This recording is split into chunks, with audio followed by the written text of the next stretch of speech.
There's no feeling more intense than starting over. If you deleted your homework the day before it was due, as I have, or if you left your wallet at home and you have to go back after spending an hour in the pool. If you want some money at the casino, put all your winnings on red, not black. If you got your best shirt dry cleaned before a wedding and then immediately dropped food.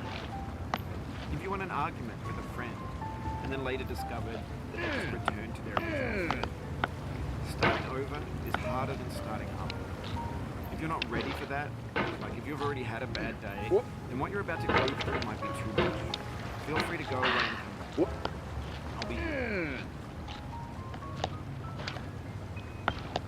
Alright, thanks for coming with me on this trip.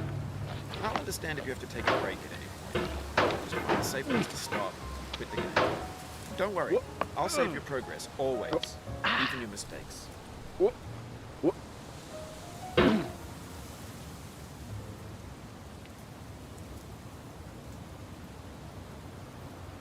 This game is a homage to a free game that came out in 2002 titled Sexy Hiking. The author of that game was Jazzuo, a mysterious Czech designer who was known at the time as the father of B games. And B games are rough assemblages of found objects. Designers slap them together very quickly and freely, and they're often too rough and unfriendly to gain much of a following. They're built more for the joy of building them than as polished products. In a certain way, Sexy Hiking is the perfect embodiment of a B game. It's built almost entirely out of found and recycled parts, and it's one of the most unusual and unfriendly games of its time. In it, your task is simply to drag yourself up a mountain with a hammer. That act of climbing, in the digital world or in real life, has certain essential properties that give the game its flavor. No amount of forward progress is guaranteed. Some cliffs are too sheer or too steep. And the player is constantly, unremittingly in danger of falling and losing everything. Anyway, when you start Sexy Hiking, you're standing next to this dead tree that blocks the way to the entire rest of the game. It might take you an hour to get over that tree. A lot of people never got past it. You prod and you poke at it, exploring the limits of your reach and your strength, trying to find a way up and over. And there's a sense of truth in that lack of compromise. Most obstacles in video game worlds are fake. You can be completely confident in your ability to get through them once you have the correct method or the correct equipment or just by spending enough time.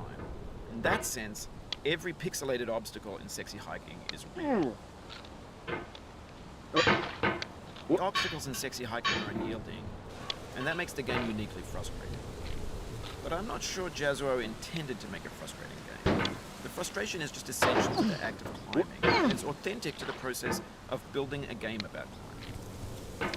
A funny thing happened to me as I was building this map. I'd have an idea for a new obstacle, and I'd build it, test it, and it would usually turn out to be unreasonably hard. But I couldn't bring myself to make it easier.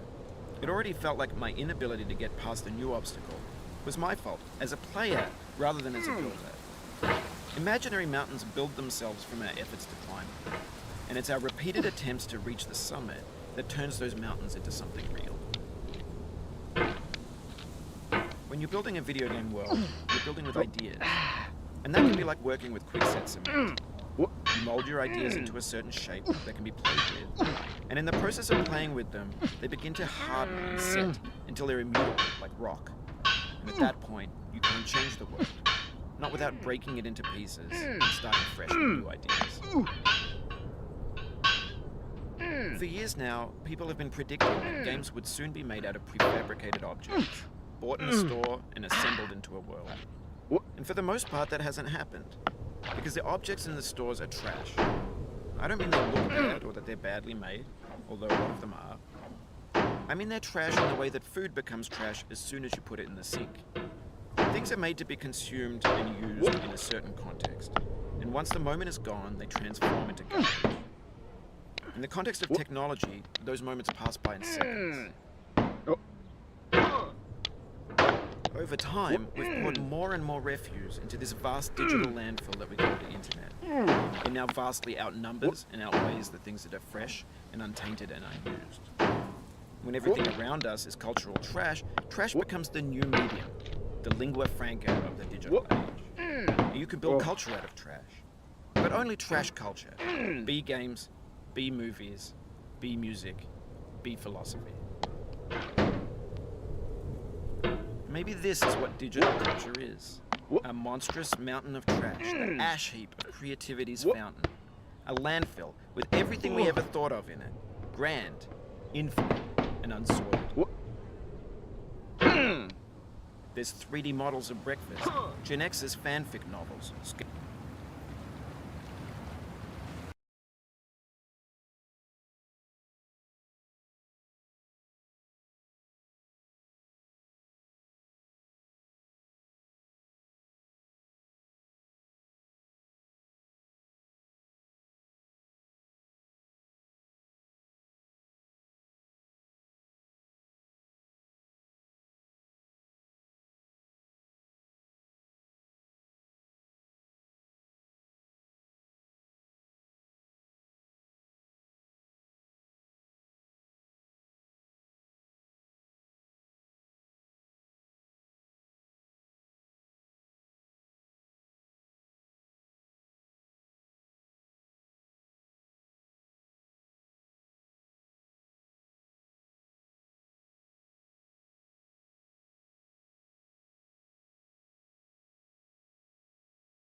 and magazines, green screen Shia LaBeouf, banned snuff scenes on Live League. Facebook's got lifelike bots with unbranded adverts and candid shots of Kanye and Taylor Swift mashups, car crash epic failed GIFs, Russian dashcam vids, discussions of McRibs, discarded, forgotten, unrecycled, muddled, rotten, untitled. Everything's fresh for about 6 seconds, until some newer thing beckons, and we hit refresh. And there's years of persevering, disappearing into the pile, out of style, out of sight.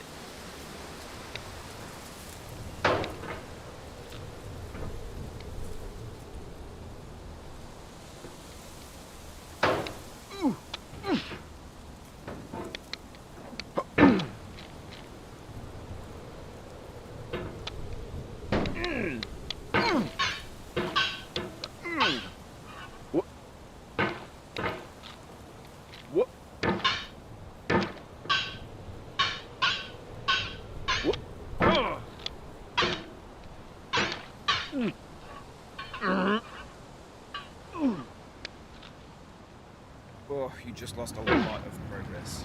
That's a deep frustration. Real punch in the gut.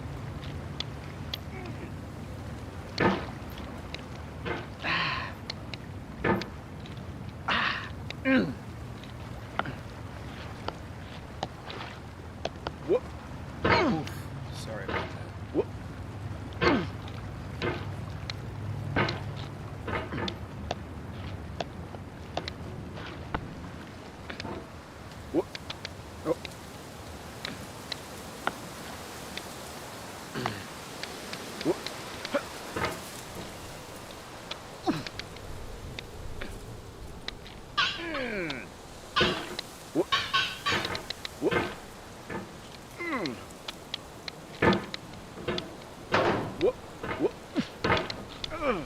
Oh, it happened again. Keep on trying. Don't let it get to you.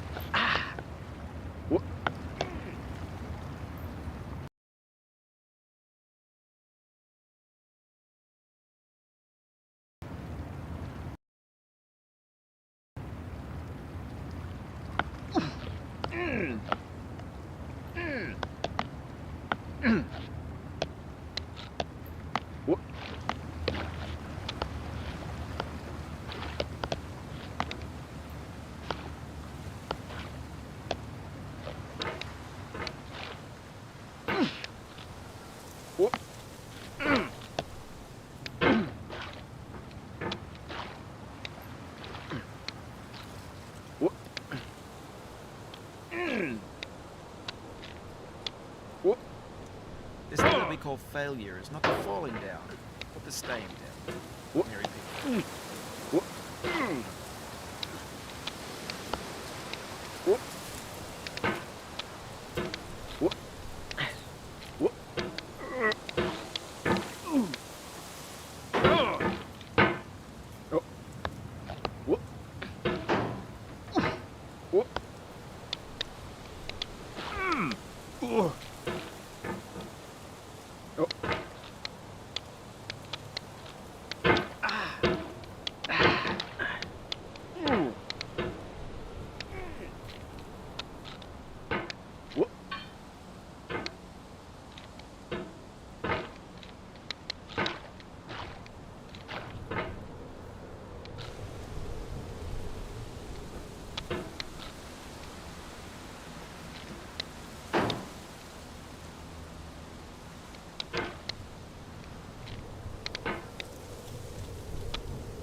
Ugh.